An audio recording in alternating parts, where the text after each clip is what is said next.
कि यहाँ पे मान लो कि आपका ऑब्जेक्ट इस जगह पे आप ले रहे हो, ये जो पॉइंट्स मैं दिखा रहा हूँ यहाँ पे मैं कंसीडर कर रहा हूँ कि ऑब्जेक्ट इस जगह पे ली गई है, और ये जो ऑब्जेक्ट है यहाँ से जो रे आएगी, एक रे ऐसी होगी जो बिल्कुल स्ट्रेट आएगी। अगर आप ऑब्जेक्ट ले रहे हो इस जगह पे तो एक रे बिल्कुल स्ट्रेट आएगी। वो कैसी आएगी? बिल्कुल इस तरह से, जो परपेंडिकुलर इंसिडेंट होगी इस सरफेस पे, और इस सरफेस पे अगर परपेंडिकुलर इंसिडेंट होती है तो परपेंडिकुलर दैट मीन्स आप समझ रहे हो यहाँ पे 90 डिग्री ये बनाएगी। तो अगर ये 90 डिग्री बनाती है तो बिल्कुल अनडेविएटेड ये एक मीडियम से दूसरे मीडियम में आराम से ये जा सकती है। ठीक है, जैसे मैंने यहाँ पे माना कि रेयर टू डेंसर हो रहा है। हाँ, रेयर टू डेंसर। जैसे हमारा पहला मीडियम मैं यहाँ पे बता देता हूँ कि ये पहला मीडियम मैं N1 मान लेता हूँ जो कि डेंसर है, और दूसरा मीडियम मैं N2 मान लेता हूँ जो रेयर है। मतलब ये N1 और N2 मतलब इसको रिफ्रैक्टिव इंडेक्स बोला गया। मैंने इसको बोला refractive index of first medium.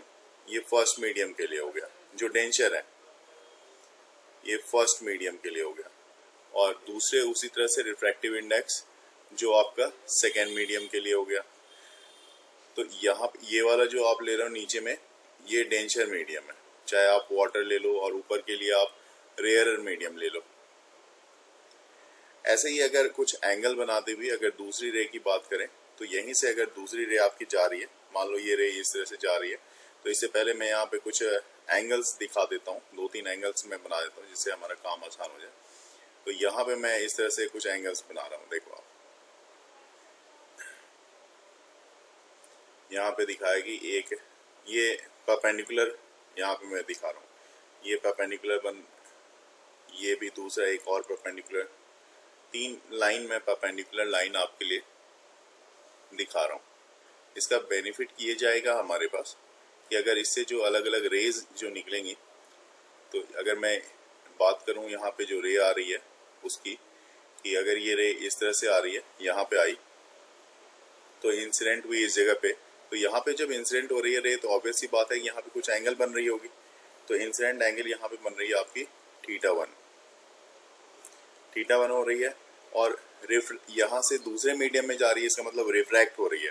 तो रिफ्रैक्ट हो रही है इसका मतलब अब देखो थोड़े से एंगल जब रिफ्रैक्ट होगी तो डेंसर से रेयर में जाएगी तो हल्की सी एंगल क्या होगी, डेविएट हो जाएगी अपने पहले पोजीशन से।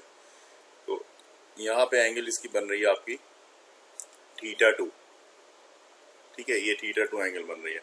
उसी तरह से अब मैं एक समय ऐसा आएगा जब ये, अब तो ये पहला केस आपका परपेंडिकुलर का था, दूसरे में कुछ एंगल से ये इंसिडेंट हुई, और यही रे अगर जा रही है, मान लो आप कुछ और एंगल बनाती हुई यहाँ पे इंसिडेंट हो रही है। ठीक है, और इस समय में इसने मान लो एंगल बना दिया यहाँ पे θc, एंगल की वो वैल्यू जिसके लिए एंगल ऑफ रिफ्रैक्शन, ये जो रिफ्रैक्टेड रे है जो यहाँ पे θ2 बना रहा था, अगर ये रिफ्रैक्टेड रे बिल्कुल सेपरेटिंग मीडियम के डायरेक्शन में हो जाए, मतलब दोनों सेपरेटिंग मीडियम के इस डायरेक्शन में इस तरफ चला गया, मतलब यहाँ पे रिफ्रैक्टेड रे कितनी एंगल बना रही है, तो 90 डिग्री की बना रही है। तो ये 90 डिग्री बनाती है, इसको बोला जाता है क्रिटिकल एंगल। तो for that value of angle of incident for which angle of refraction becomes 90 degree is known as critical angle. और अगर मैं इसी में थोड़ा सा और एंगल ऑफ इंसिडेंस थोड़ी सी और चेंज हो जाए, चेंज हो जाने का मतलब हमने क्या किया, एंगल ऑफ इंसिडेंस को डिफरेंट कंडीशंस में यहाँ पे आप ले रहे हो, सबसे अलग अलग कंडीशंस। मान लो यहाँ पे मैंने आपको कुछ और एंगल यहाँ पे ले लिया, अभी मैं थीटा ही ले लेता हूँ, नॉर्मल एंगल बता देता हूँ। तो एक समय जब एंगल ऑफ क्रिटिकल एंगल से ज़्यादा की जब वैल्यू ये होगी यहाँ पे, तो क्रिटिकल एंगल से ज़्यादा के वैल्यू के केस में ये सेम मीडियम में, इसी मीडियम में ये वापस रिफ्लेक्ट हो जाती है, और इसी को बोला जाता है यहाँ पे TIR, टोटल इंटरनल रिफ्लेक्शन। क्योंकि यहाँ पे दूसरे मीडियम में तो रे आपकी गई नहीं, आपकी पहले ही मीडियम में रे वापस आ गई, तो इसको क्या बोलोगे, टोटल इंटरनल रिफ्लेक्शन। इस केस में ये जो एंगल, ये जैसे रिफ्लेक्शन का कैसे होता है, इंसिडेंट रे और रिफ्लेक्टेड रे सेम होती है, तो वैसे ही ये यहाँ पे इंसिडेंट रे की तरह ट्रीट करेगा और ये रिफ्लेक्टेड रे की तरह ट्रीट करेगा, तो दोनों यहाँ पे सेम होगी। ये क्वेश्चन है आपका, a small block of mass small m is kept on a rough inclined surface of inclination theta fixed in an elevator the elevator goes up with a uniform velocity v and the blocks does not slide on the wedge. The work done by the force of friction on the block in the time t as seen by the observer on the inclined plane p. Lane will be जो inclined observer inclined plane will be. हाँ, तो वहां पे आपको work done बताना है। यहाँ पे वर्क डन इसमें से ऑप्शन में से कौन सा वर्क डन माना जाएगा। बिल्कुल सही हो आप। मैंने थोड़ा सा कंफ्यूज करने की कोशिश की आपको, लेकिन आप मान नहीं रहे। जीरो ही आंसर है इसका और जीरो ही होगा क्योंकि ब्लॉक स्लाइड नहीं कर रहा, वेज पे रखा हुआ है, तो डिस्प्लेसमेंट जीरो है, तो इसलिए वर्क डन भी जीरो ही होगी। बिल्कुल 100% सही बताया आप। पर फ्रिक्शन लगेगा, नीचे mg sin थीटा लगेगा और वर्टिकली डाउनवर्ड mg लगना है। इंक्लाइनेशन अगर थीटा होती है और जो पूरा लिफ्ट में ये रखा हुआ है तो ऊपर की तरफ ये कुछ वेलोसिटी, इनिशियल वेलोसिटी u से जाएगा, है ना। चलिए अगला क्वेश्चन देख लेते हैं। The beam of light of wavelength 600 nm from a distant source falls on a single slit 1 mm wide and a resulting diffraction pattern is observed on a screen 2 meter away.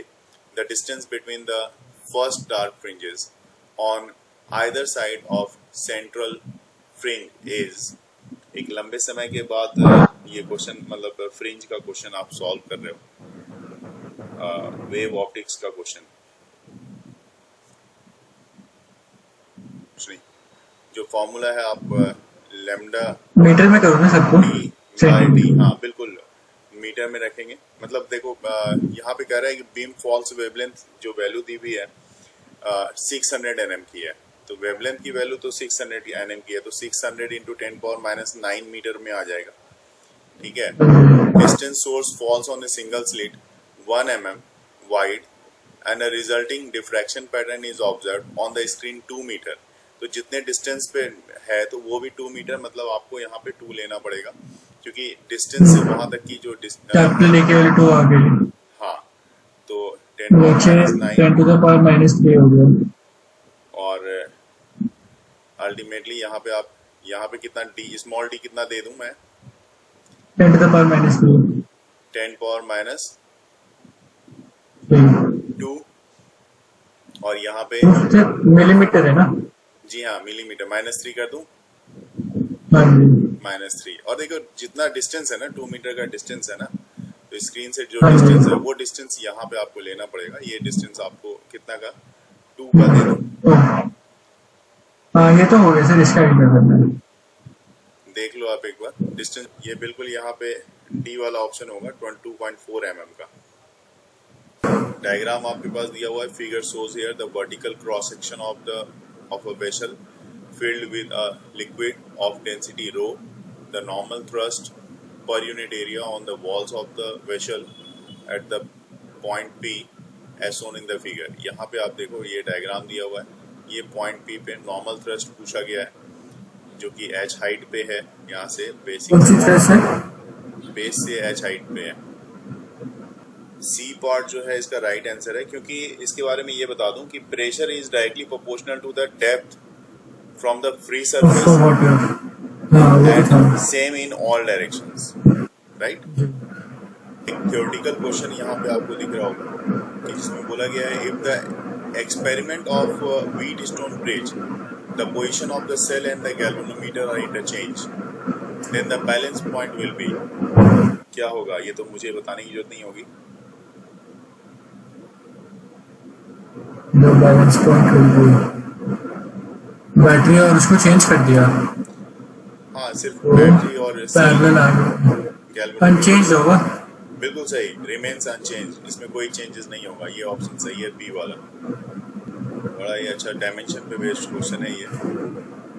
Equation दी हुई है x = 3y/z²।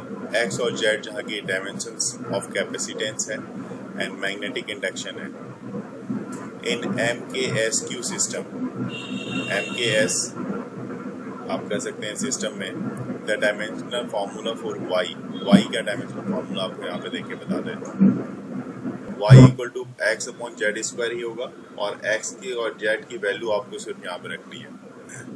जैसे Q by V कर लिया, W equal to V equal to W by Q है, यहाँ से Q square by W, तो ये Q की जगह पे A स्क्वायर T स्क्वायर, तो ये M ऊपर जाएगा तो M पे पावर -1 हो जाएगा आपका, ठीक है।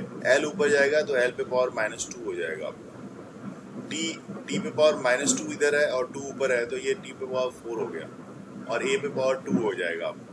तो ये तो आपके लिए C के डायमेंशन निकल गया। मैग्नेटिक इंडक्शन का जो फॉर्मूला होता है वो फॉर्मूला होता है B equal to μ0 by 4 pi into QM by R cube,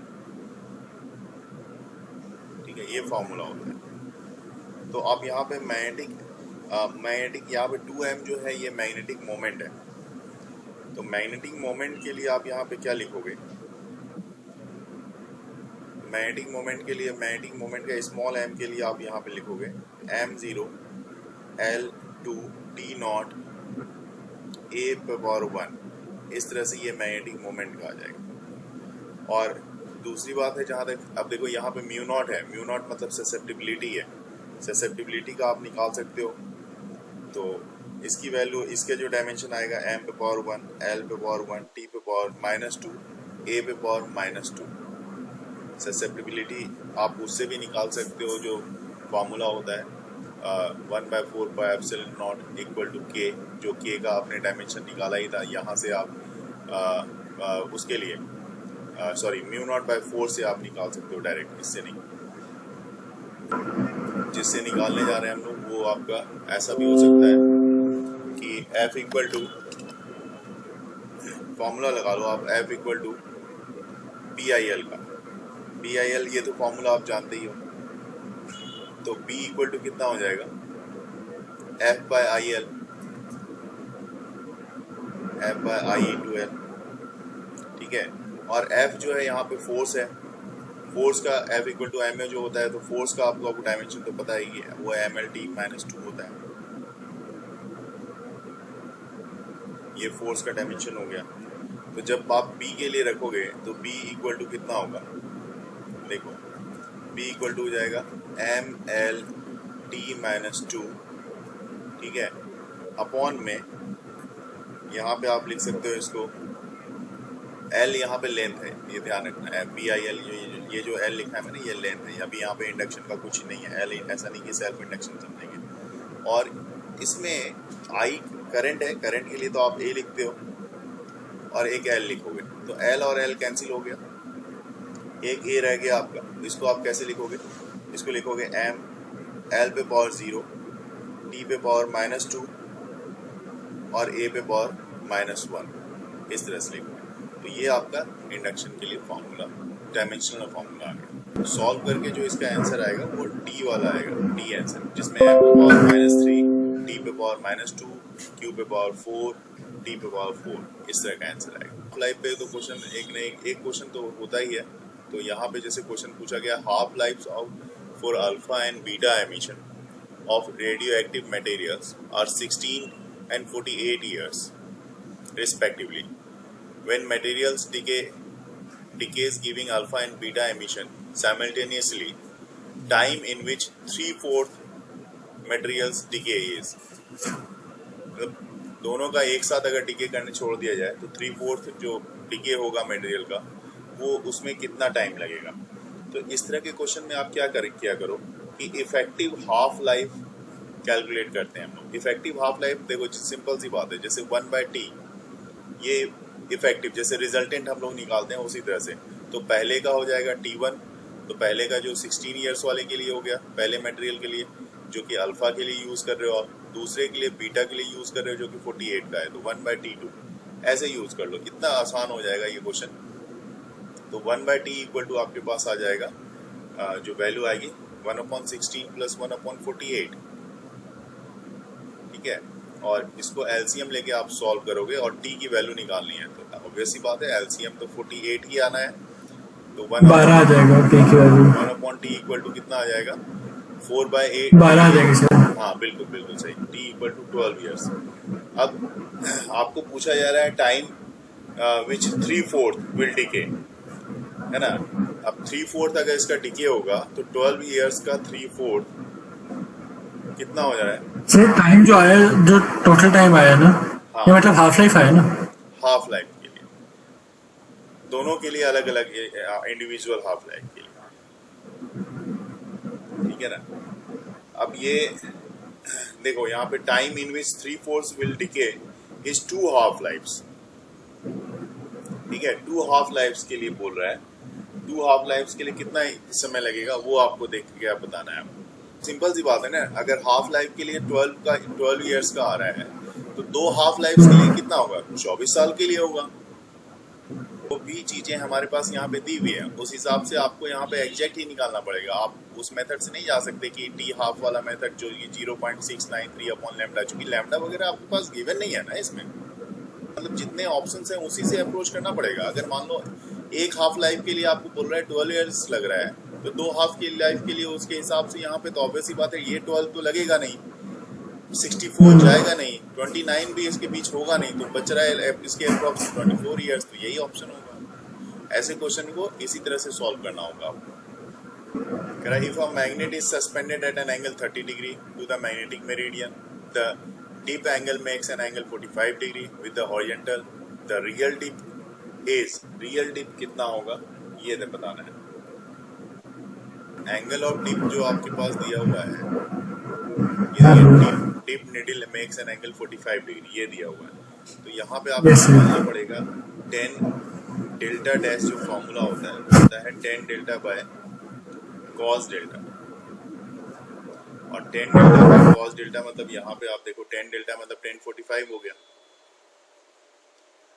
cos delta नहीं, कॉस थीटा होता है, ये थीटा है यहाँ पे आपके पास, तो ये कॉस 30 हो गया, जो कि ये यहाँ पे अगर देखा जाए तो आपके पास कितना आ जाएगा, देखो ये 1 हो गया 1045 का, ये हो गया √3/2, ठीक है। तो that means this is equal to 2/√3। तो रियल डिप जो होगा वो डेल्टा डैश जो होगा, अभी मैं 10 डेल्टा लिख रहा हूँ, 10 डेल्टा डैश, तो delta dash equal to 10 inverse, यही 2/3 का होगा, ये रियल डिप में आएगा। गॉस लॉ स्टेट्स दैट, ये क्या बताता है, तो मुझे लगता है कि ऑप्शन ना भी दूं तो भी आप कहोगे जी बता देता हूँ मैं क्या होगा। इस 2 ऑप्शन में से तो आप देख के बता सकते हो। बिल्कुल सही, इसी में से बी पार्ट है ऑप्शन आपका सही है। और अब देखो अगला है कि फोर्स ऑफ फ्रिक्शन जो ए और बी के बीच लगना है, वो जैसे अगर मान लो आप इधर फोर्स इधर लगा रहे हो, ठीक है, फोर्स इधर लगा रहे हो तो ऑब्वियस ही बात है फ्रिक्शन इधर लगेगा बी पे फ्रिक्शन इधर लगेगा, और यहाँ पे आप इसमें देखोगे यहाँ पे जो फ्रिक्शन लग रहेगा ये फ्रिक्शन किसके इक्वल होगा, क्योंकि दोनों का कॉमन फ्रिक्शन है, ए और बी के बीच जो फ्रिक्शन लगेगी ना वो कॉमन फ्रिक्शन लगेगी। अगर मैं इसको मान लूँ F1 मान लेता हूँ, तो force of friction between A and B के लिए, तो F इक्वल टू कितना होता है म्यू, तो रिफ्रैक्टिव मतलब ये यहाँ पे हमारा जो कॉफिशिएंट ऑफ फ्रिक्शन है जो कि वैल्यू दी हुई होगी यहाँ पे, तो म्यू, इसको म्यू1 मान लेता हूँ, म्यू1 m1g पहले वाले ब्लॉक के लिए, ठीक है। एक के लिए म्यू1 m1g मतलब देखो जो वैल्यू है वो भी देख लो यहाँ पे, जैसे मैंने बताया कि म्यू1 कितना है 0.25 है, तो इसकी वैल्यू 0.25 है, इनटू मास कितना है तो 100 kg का है, तो मास 100 इनटू जी की वैल्यू आप रहने दो, अभी जी लिख दो। उसी तरह से अगर मैं F2 की बात करूं तो F2 क्या है, force of friction between A plus B. F2 अगर फोर्स लगेगा, F2 फोर्स लगेगा तो उसमें क्या होगा, उसमें दोनों ब्लॉक आ जाएंगे, A और B दोनों आ गया, क्योंकि अब फ्रिक्शन लगना है सरफेस पे, क्योंकि उसमें A ब्लॉक भी है और B ब्लॉक दोनों इंक्लूड है इसमें।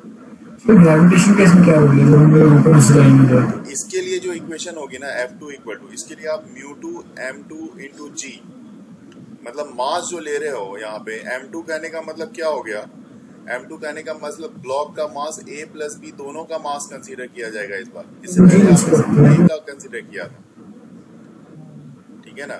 अच्छा हाँ, mg नीचे लगता है, मैं सिर्फ g mm लगा रहा हूँ। अब इसमें वैल्यू कितनी आएगी, इसमें जो है यहाँ पे म्यू2 कुछ दिया हुआ है इसका, देखो ये 1/3 है बिटवीन बी। एक सेकंड सर, पहले वाले की वैल्यू इसको अगर सॉल्व करोगे तो ये कितनी आएगी, 25 जी की आई होगी, और इसकी वैल्यू आ गई 100G की, हाँ है ना। तो 120G हो गया, तो फिर 1250 ही आंसर है क्या, क्योंकि A to 0 हो गया ऊपर वाले की केस में। 125G हो गया, लेकिन जब ये 125G इतना फोर्स लग गया तो अभी फोर्स हमें बताना होगा। यहाँ पे इतना, दोनों के लिए हम लोग क्या देख रहे हैं, यहाँ पे इतना G देख लिया, अगर हमें न्यूटन में चेंज करना है ना तो 125 into 10G करना पड़ेगा, 10 न्यूटन। 10 न्यूटन होगा ना। हाँ ये तो आंसर आ गया सर। बिल्कुल हाँ, ये आ जाएगा D option. In an AC circuit the current flowing in the inductance I equal to 5 sin 100t minus pi by 2 amperes and the potential difference V equal to 200 sin 100t volts. The power consumption is equal to कितने होगा? Very good, बिल्कुल सही बात, 0 आएगा, क्योंकि आप देख रहे हो यहाँ पे फेज एंगल ही यहाँ फेज डिफरेंस पाई बाय 2 का, तो cos 90 0 हो गया। बिल्कुल बिल्कुल सही बात। नेक्स्ट क्वेश्चन आप देख सकते हो यहाँ पे, ये थोड़ा सा कॉन्सेप्ट बेस्ड क्वेश्चन है यहाँ पे।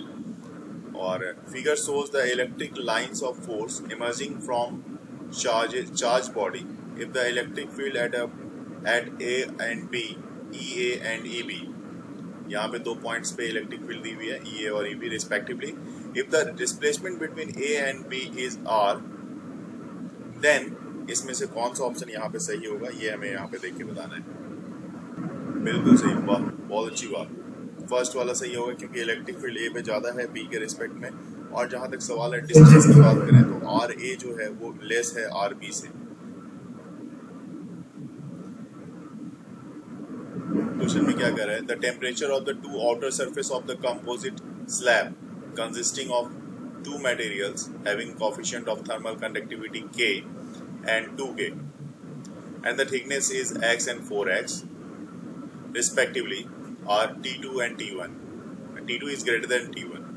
The rate of heat transfer through the slab in a steady state is, ये दिया हुआ है, with F is equal to, option आपको देख के बताना है इसमें से। चलिए स्टार्ट करते हैं पहले।